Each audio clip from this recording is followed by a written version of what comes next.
body, mama ilo body, life chat ila sishi.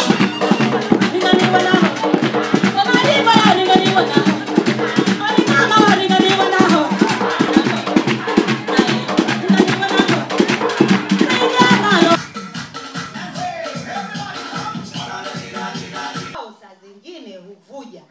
Sasa kwa sababu wao wanavuja wakivumilia pana sote. Hatutaki hao watoto wakae kule. Rose Pomola. Mara nyingi huwa anakuja hapa hospitali kuwekwa damu.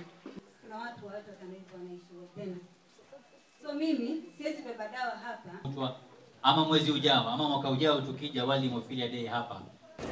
Kwa sasa tuko na wagonjwa 162 ambao tumediagnose all over the coastal region, but changamoto tulionayo hao wagonjwa hata hawako even quarter of what we are expecting. Kama vile waziri alitangulia kusema each one patient, every 10,000 patient you need you will get one hemophilic patient. So bado tuko na changamoto ya kuzidi kutafuta hao wagonjwa kwa sababu they are suffering silently nyumbani. Na wao wamejua kuwa hii ndio hali zao ambazo wanaishi nazo.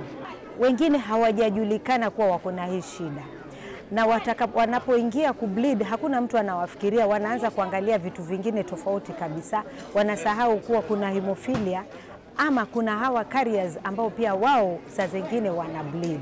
Kwa hivyo wengine tumepoteza kina mama, hata wale hemophilia ambao wamediagnosiwa kama hawakujulikana ama wamefikia muuguzi ama daktari ambaye hakumbuki mambo ya hemophilia, huwa wanaanza kutibu magonjwa mengine wakisahau kuwa huu mgonjwa anaweza kawa na hemophilia.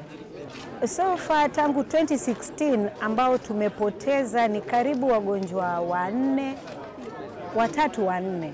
Maanake kwa sababu tangu tuanze kujua juu ya hemophilia na tumepata hizi dawa, tumeenda kila kituo tukiendelea kuhamasisha madaktari, nurses juu ya huu ugonjwa. Mara nyingi nilikuwa nikitokwa na damu mara kwa mara. Kukuja hospitali kuwekwa damu, maana damu ilikuwa imepungua kwenye mwili, ndio maana nahitaji kuongezewa damu.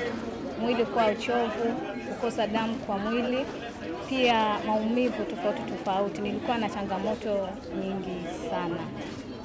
Nilitumia madawa yote lakini bado sikufanikiwa kupona. Lakini pale madaktari walipoona kuwa mimi ni mwathiriwa wa hemophilia, walinipatia matibabu na saa hii naendelea vizuri.